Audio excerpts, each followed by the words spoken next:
मनपसंत kitchen कॉर्नरमध्ये मी प्रमिला देशमुख आपणा सर्वांचं स्वागत करते। आज आपण सुप्रियाताई यांच्या इझी कुकिंग विथ सुप्रियामधील चुरमुऱ्यापासून लाडू कसे बनवायचे ते पाहूयात। नमस्कार, स्वागत आहे पुन्हा एकदा माझ्या चॅनलमध्ये।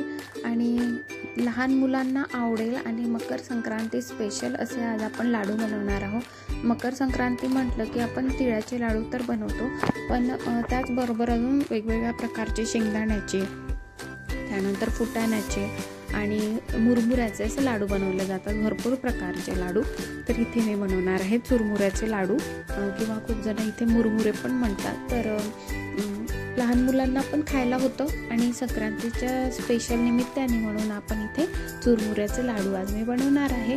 तर अगदी सोप्या पद्धतीने बनतात हे। आता इथे मी गूळ घेतलेला आहे। आता प्रमाण तुम्ही तुमच्यानुसार घ्या, तुम्हाला किती लाडू बनवायचा आहे। इथे मी अर्धा किलो मुरमुरे येते, त्याला पाव किलो मी गूळ वापरलेला आहे।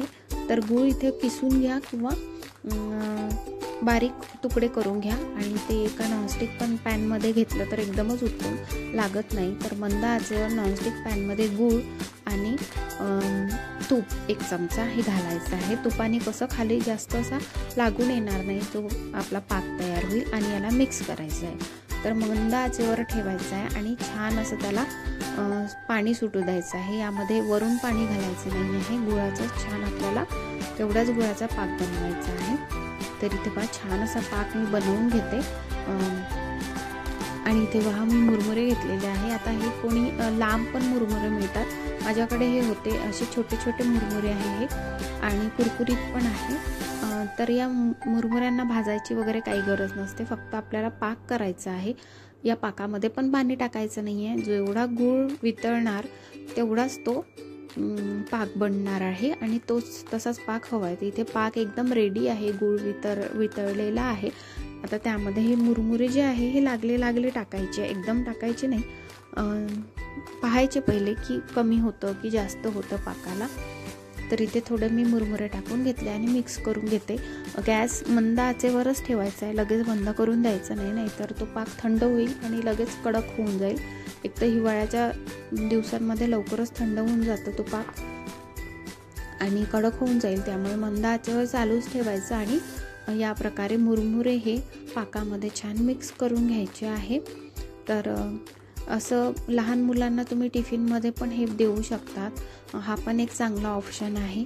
आणि असंच घरी मध्ये भूक लागली मुलांना किंवा आपल्याला पण, आपण पण खाऊ शकतो। असं नाही की मोठ्यांनी नाही, सगळं लहान मुलांनीच खायला हवं। तर लहान मुलं काय आणि मोठे काय, भूक लागली, छोटी मोठी भूक असली की खाऊ शकतो आपण, किंवा बाहेर पण नेऊ शकतो टिफिनमध्ये, किंवा मुलांना पण देऊ शकतो। तर इथे छान प्रकारे हे मुरमुरे मी असे मिक्स करून घेते आणि त्यानंतर याचे बांधायचे आपल्याला लाडू।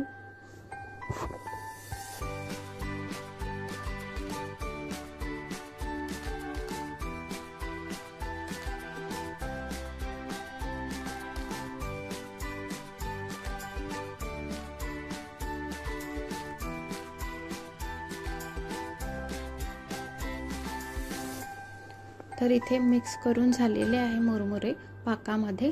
आणि आता काय करायचं, हाताला थोडं तूप किंवा थोडंसं पाणी लावून घ्यायचं आहे आणि थोडं जेवढा तुम्हाला साईज हवा आहे लाडवाचा, छोटा मोठा, त्याप्रमाणे थोडं हे लाडू घ्यायचं आहे, ते चुरमुऱ्याचं सारण, आणि आपल्याला लाडू बांधून घ्यायचे आहे। तर तिथे अशा प्रकारे खूप गरम होतं ते, आणि गरमच हे लवकर लाडू बांधावं लागतं।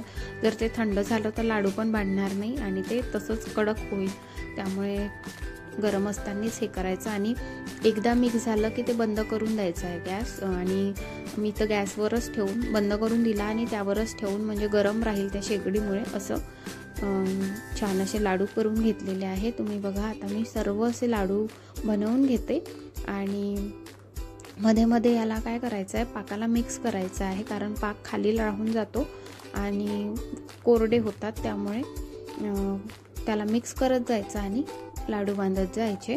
तर चला, मी सर्व लाडू असे बांधून घेते आता इथे।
तर इथे सर्व लाडू आता मी बांधून घेते आणि अशा प्रकारे ही मुरमुऱ्यांची रेसिपी तुम्हाला कशी वाटली आणि लाडू एकदम झटपट होतात हे नक्की तुम्ही संक्रांतीला करून पहा।